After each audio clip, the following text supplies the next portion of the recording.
Hello friends, இந்த மேலே இருக்கிற டாகை பார்த்தீங்கன்னா யாரோ வீட்டில் வளர்த்திட்டு கொண்டாந்து ரொம்ப தூரம் கொண்டாந்து ரோட்டில் விட்டுட்டு போயிருக்காங்க. அதை பார்த்தாவே தெரியுது இது இந்த ஏரியாவில் யாரும் வெளியே விட்ட டாக் இல்லை, வெளியே எங்கேயோ இருந்து தான் கொண்டாந்து விட்டுருக்காங்க. அது ஏன் கொண்டாந்து விட்டாங்கன்னு தெரியாது. சிப்பி பாறை பிரிண்டில் டிசைனு, அவ்வளோ அஃபெக்ஷனேட் டாகு. ஃபஸ்ட்டு எங்ககிட்ட வளர்க்க தயங்குச்சு, ஆனால் நாங்கள் ஃப்ரெண்ட்லின்னு தெரிஞ்சதுக்கப்புறம் எங்ககிட்ட வந்து எங்கள் கையில் தான் வாங்கி சாப்பிட்டுச்சு.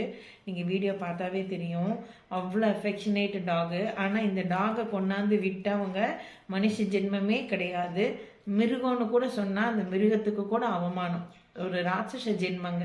அதாவது ஒரு வீட்டில் ஒரு நாய்க்குட்டி வாங்கி வளர்க்குறீங்கன்னா அதுக்குள்ள குழந்தையிலேருந்து வளர்த்திருப்பீங்க. குழந்தையிலேருந்து வளர்த்தும் போது அதுக்கு நீங்கள் தான் அம்மா அப்பாங்க, நீங்கள் தான் ஃபேமிலி. ஆனால் அதுக்கு வயசாயிடுச்சு, பெருசாயிடுச்சு, இல்லை எதாவது டிசீஸ் வந்துடுச்சு அப்படின்னா ஏன் கொண்டு அந்த நாயை வெளியே விடுறீங்க, ரோட்டில் விடுறீங்களே? அது வீட்லேயே பல வருஷமாக வீட்டில் வளர்ந்த நாய்க்கு ரோட்டில் வாழ தெரியாதுங்க. ஒன்று ஏரியா டாக்ஸ் விடாது, ரெண்டாவது பார்த்தீங்கன்னா இதுக்கு ரோட்டில் கிராஸ் பண்ணுறது, வண்டிகள் நடுவில் வாழ்கிறதுக்கெல்லாம் தெரியாது.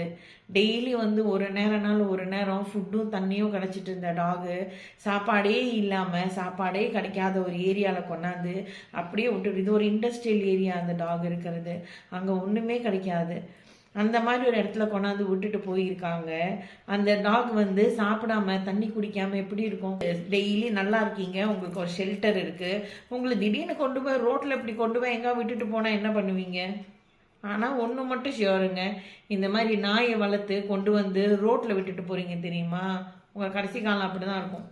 நீங்கள் பெற்று வளர்த்தி மார்லையும் தோல்லையும் தூக்கி வளர்த்தி தூக்கி தலையில் வச்சு கொண்டாடி வளர்க்குறீங்க இல்லையா பிள்ளைங்க, நீங்கள் இந்த நாய்களுக்கு செய்கிற பாவம், இந்த உயிர்களுக்கு செய்கிற பாவம், நீங்கள் உங்கள் கடைசி காலத்தில் இதே மாதிரி தான் நீங்கள் போவீங்க.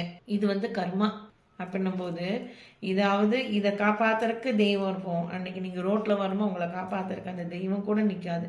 ஏன் தெரியுமா? நீங்கள் ஒரு உயிருக்கு செய்கிற பாவம், உங்களையே நம்பி இந்த ஒரு ஜீவனுக்கு செய்கிற பாவம், அந்த கர்மா அவங்கள திருப்பி அடிக்க தான் செய்யும். கர்மா இஸ் அ சைக்கிள்ங்க. நம்ம செய்யறது தான் நம்மளுக்கு திருப்பி வரும். ஆனால் நம்ம செய்யறது என்னமோ அது போனஸோட நம்மளுக்கு திருப்பி வரும், நல்லதும் கெட்டதும்.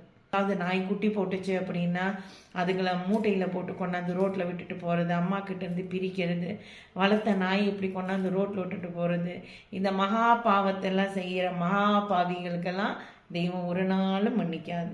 அதை மட்டும் நீங்கள் தெரிஞ்சுக்கோங்க.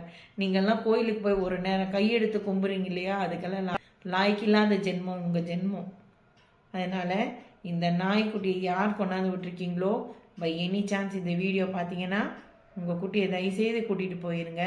அது ரொம்ப கஷ்டப்படுதிங்க.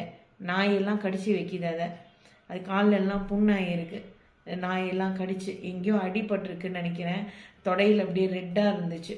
அதனால் அதை உயிரை கூட்டிகிட்டு போயிருங்க. உங்கள் வீட்டு குழந்தைங்க மாதிரி அதை பாருங்கள். நாய் அது ஏன் நாயின்னு பார்க்குறீங்க? அதுக்கு நீங்கள் ஃபேமிலிங்க, உங்களுக்கு தான் அது நாய். அதனால் தயவுசெய்து அதை பார்த்தா கூட்டிகிட்டு போயிருங்க.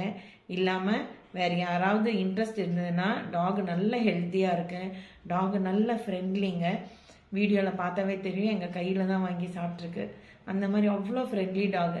நாங்கள் முடிச்சுட்டு வண்டி ஏற போகும்போது என் கூடயே வந்துச்சு வண்டி வரைக்கும். எனக்கே ரொம்ப சங்கடமாக இருந்துச்சு. அதனால் தயவுசெய்து இந்த உயிரிங்களெல்லாம் இப்படி கஷ்டப்படுத்தாதீங்க.